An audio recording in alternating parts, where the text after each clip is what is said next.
So neighbors along a North Sacramento bike trail are fed up with issues from a nearby homeless camp. They reached out to us saying that they have been asking the city and the county for help for years now. Now, the area is right off Rio Linda Boulevard near Philippi Way. As ABC 10's Becca Habegger shows us, they are now taking matters into their own hands, even taping off public property.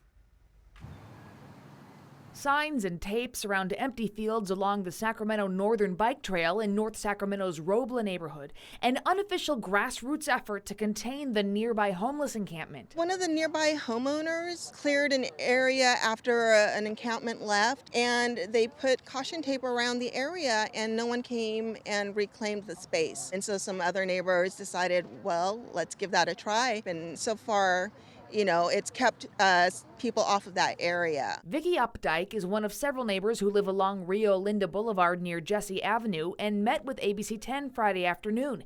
They shared concerns about this encampment of people experiencing homelessness. There's drug use, prostitution, and all this illegal activity. As you can see, there's cars right here.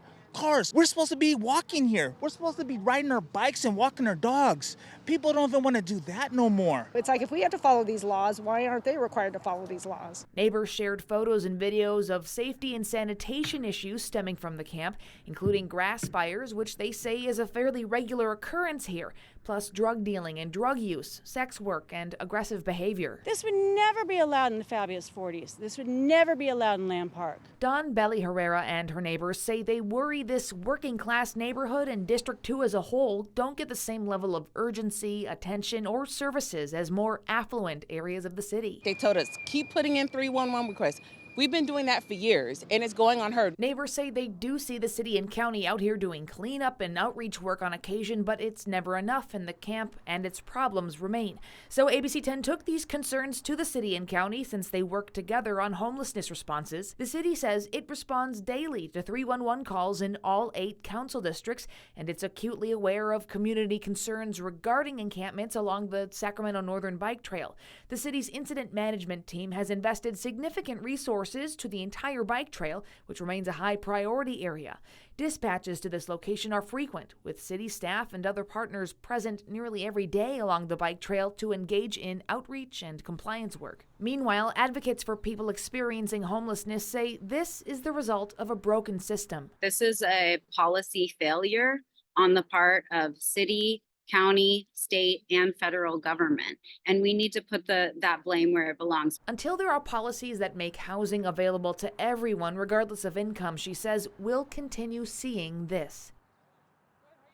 And as Becca said, we reached out to the city and the county. Sacramento County says its homeless engagement and response team has been out to the bike trail a number of times in the last year and will continue to engage those encampments in the area. They also said in a statement, we understand that neighbors are frustrated. The county behavioral health teams are committed to the long-term engagement needed to gain the trust and agreement from folks that need services, and will continue to work with multidisciplinary teams in the city of Sacramento.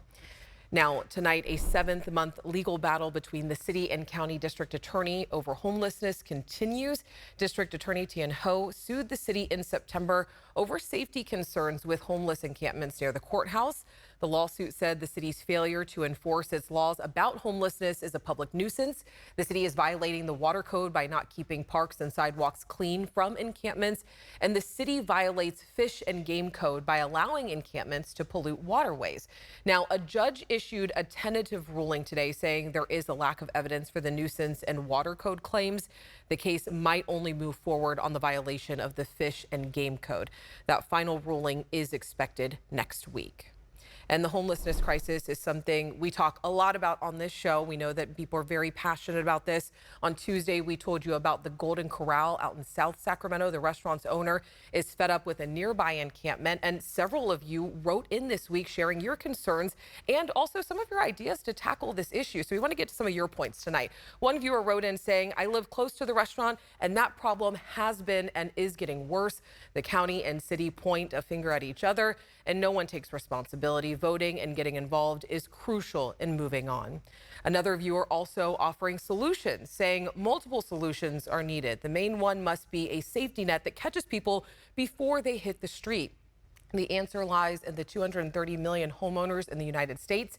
If a law could be crafted nationwide that allowed every homeowner to rent out one or more rooms in their home and get a complete tax break in every conceivable way to do so. As always, we love hearing from you. We love when you reach out about our story. So just don't forget that you can always reach out to us at to-the-point@abc10.com, or you can always send us a text at 916-321-3310.